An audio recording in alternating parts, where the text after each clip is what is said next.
Okay, so now we're going to talk about mesenchymal stem cells, which I think I said I talked about, but I just remember writing the script for this, so we're going to talk about it, and then you'll have something to refer to. So mesenchymal stem cells, quite interesting stem cells. In fact, stem cells that are so interesting that they're, as I said in the last lecture, like one of the hottest topics in stem cell biology at the moment, which is quite interesting, and indeed very multifaceted stem cells in terms of what they do in the body and what they're capable of. So today we're going to obviously talk about mesenchymal stem cells. We'll do a little introduction to the stem cells. What are they? So we'll do an intro.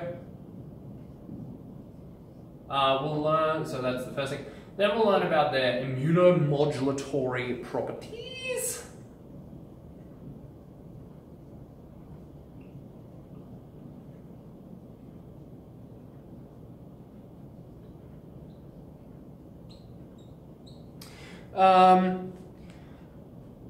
And we'll talk about exosomes and paracrine activity, but that's the main two things that we're going to talk about. We're just going to say these are mesenchymal stem cells, and this is the immunomodulatory properties that they have. So, what is a mesenchymal stem cell? What is a mesenchymal stem cell?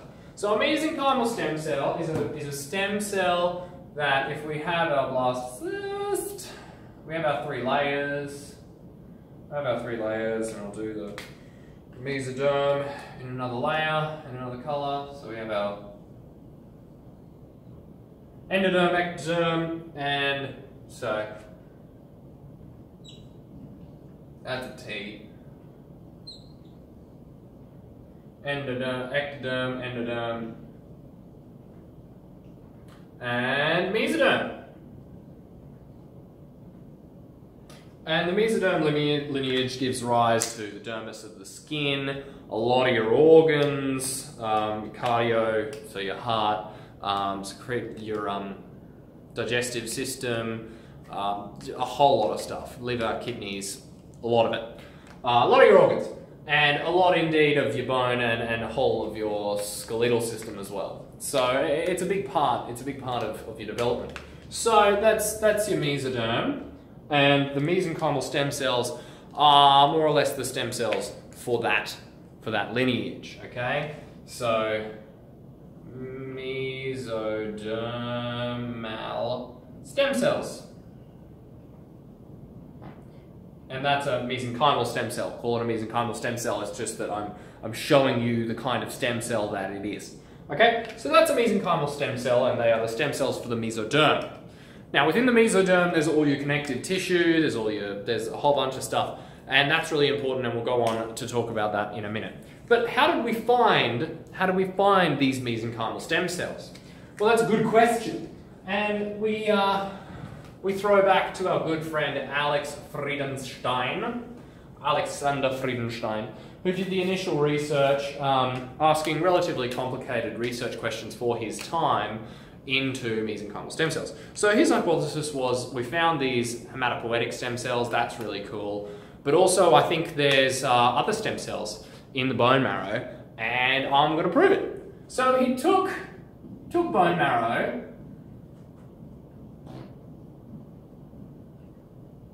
and he injected it. He injected it in other places in mice. Other places. In non-bone marrow places.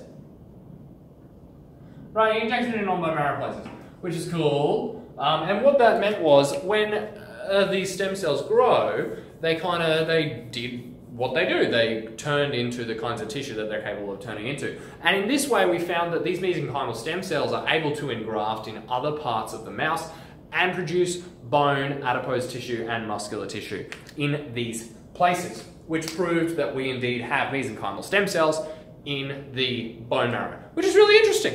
Okay, so that's really cool. There's a few interesting things we should know about this. So one big differentiator of mesenchymal stem cells from hematopoietic stem cells, if you're in a research setting and you want some mesenchymal stem cells of your very own, you can separate them very easily by plating them.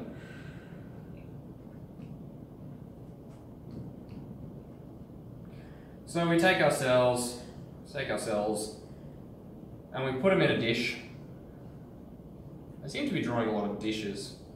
And they live here happily, right? And they engraft, and your hematopoietic stem cells cannot engraft. They are not surface adhesive. So that means that we can separate these two kinds of stem cells very easily and effectively, very effectively, simply by putting them in two-dimensional culture.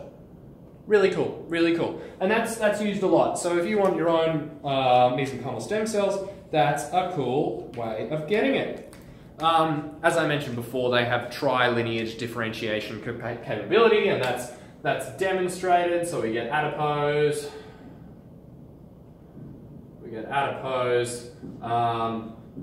bone, and muscle. Simples coming out of those guys. So that's really cool. And now the other thing, remember I mentioned that mesenchymal stem cells are quite multifaceted in their function.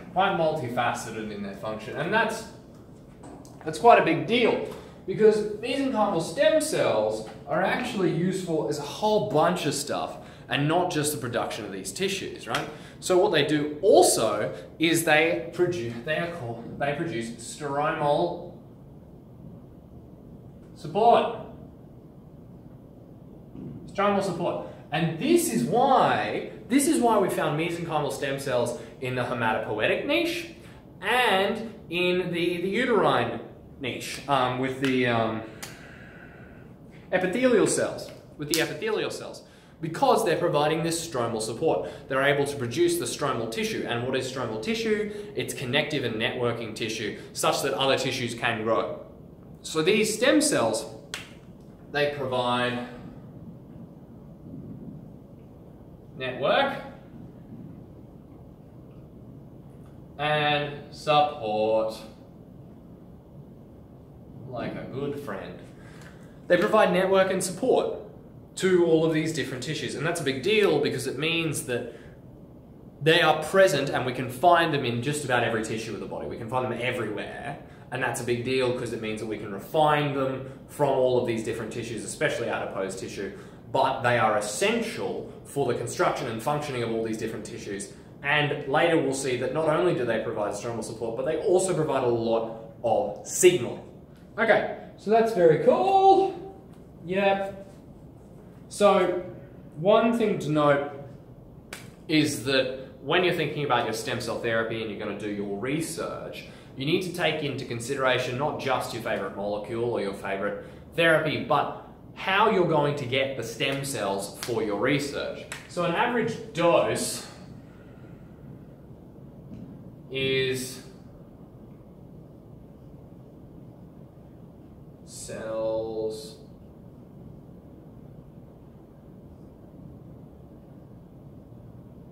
a million cells for every kilogram of body, right? For one dose. So if you need to have a course, daily, you need millions and billions of cells in order to have a reasonable kind of chance, right? So that's a big deal because that means that we need to produce a whole heap of these cells. And, that may or may not be that easy. Okay, so let's do a little bit more of the history of mesenchymal stem cells. So there was a lot of excitement coming about in the mesenchymal stem cell world because people were going, well, we've got these stem cells and we can use them maybe to cure bone fractures, and that's really cool, and we can also de-differentiate them and use them for a whole bunch of stuff, and they go into 3 different kinds of tissues. And also it's been shown that these cells can go into the other 2 germ layers, right? So you can get ectoderm, endoderm, and mesoderm in specific situations out of mesenchymal stem cells, and that's really cool as well. So people are getting excited about it, and then we needed to come up with a definition of mesenchymal stem cells, okay? And this is really important because we can't just be going around willy-nilly saying, I've got a stem cell. We need to be specific Remember at the start of this course we talked about how people don't necessarily have the best definitions for their stem cells. Well, this is a case of that, where we're going, oh, everyone's got a stem cell, but actually there are very specific criteria for mesenchymal stem cell now, right? So they need to be adherent.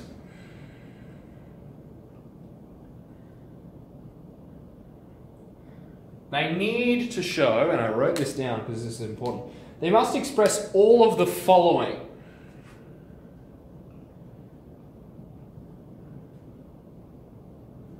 CD105, CD90, and CD, is it 45? CD73. Must express all of those. If and only if it expresses all of those and it is adherent, can it be a mesenchymal stem cell? Okay, really important. So, now that we know what a mesenchymal stem cell, oh, it also must not express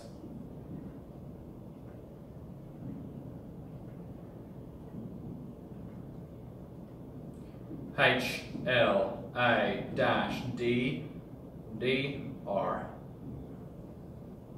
HLA-DR, okay? So, must express CD105, must express CD90, must express CD73, must not express HLA-DR. Pretty straightforward. Okay, now we have a definition for a mesenchymal stem cell. We can look at the other attributes of mesenchymal stem cells. Like I said, very multifaceted. But what does that mean? Well, mesenchymal stem cells, these are the names given to mesenchymal stem cells. And they're all the same cells, right? They're all the same cells, but there are different names for mesenchymal stem cells. So mesenchymal stem cells, right? Mesenchymal stromal cells.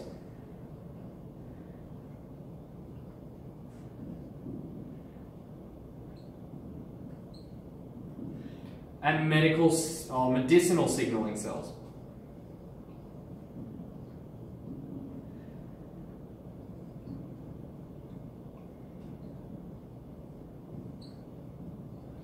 Right? And my pen's running out. So, we talked about this. I'm going to go around this side. We talked about this, mesenchymal stem cells, because it gives rise to the tridifferentiation lineages, so muscle, fat, bone, very cool. Mesenchymal stromal cells, because it also gives rise to a whole bunch of connective and supportive tissue in different tissues. But medicinal signaling cells, what does that mean? What's that? What? Medicinal signaling cells means that mesenchymal stem cells, and these are all MSC, right? They're all the same cell. They're all exactly the same. They're just different names for the same thing.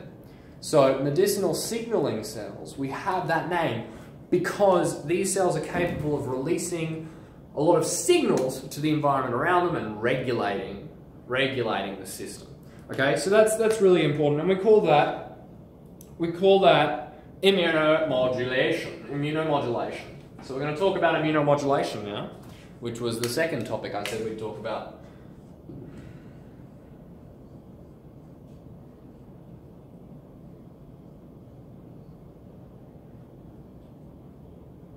It's a corker of a word. Yeah, that's in focus. Okay. So, the important thing about the mesenchymal stem cell in terms of that is it's got a lot of paracrine activity.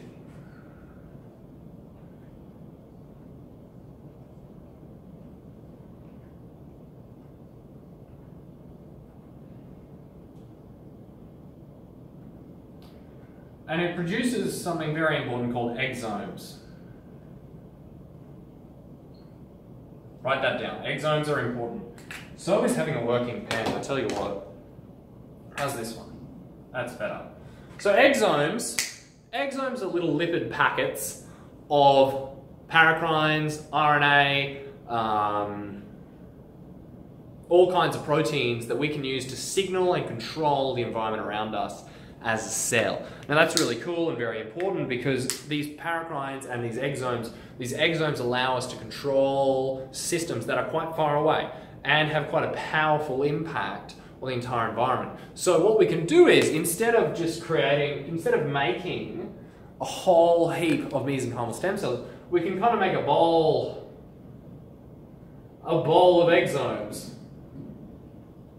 Make a bowl of exomes, and we might be able to give that to a patient and help them with signaling, and that might be able to serve as stem cell therapy as opposed to having to make a whole heap of stem cells.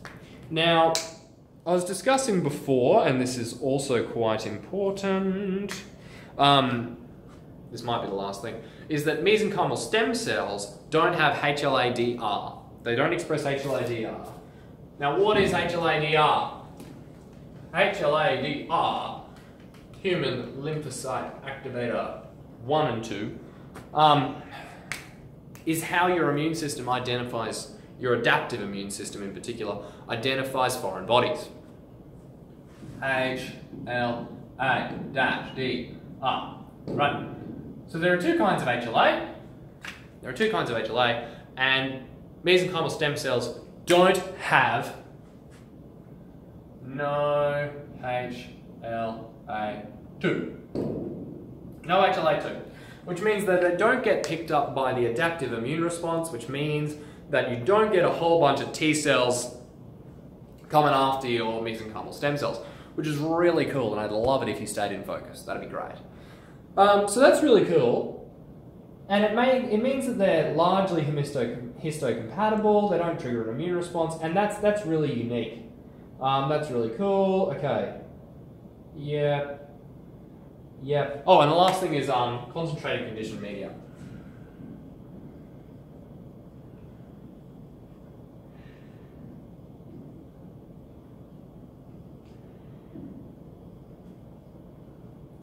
Concentrated conditioned media, like I was saying before with that paracrine activity, if you put these MSCs in media and you let them grow and let them produce their paracrine activity, those paracrines that have been deposited into the media can encourage differentiation in other cells. So then if we grow other cells in the media that we've just produced, we can use it as really powerful, encouraging differentiation media. And that is mesenchymal stem cells. I'll add one more note, which is exomes are used to treat bone defects, and that's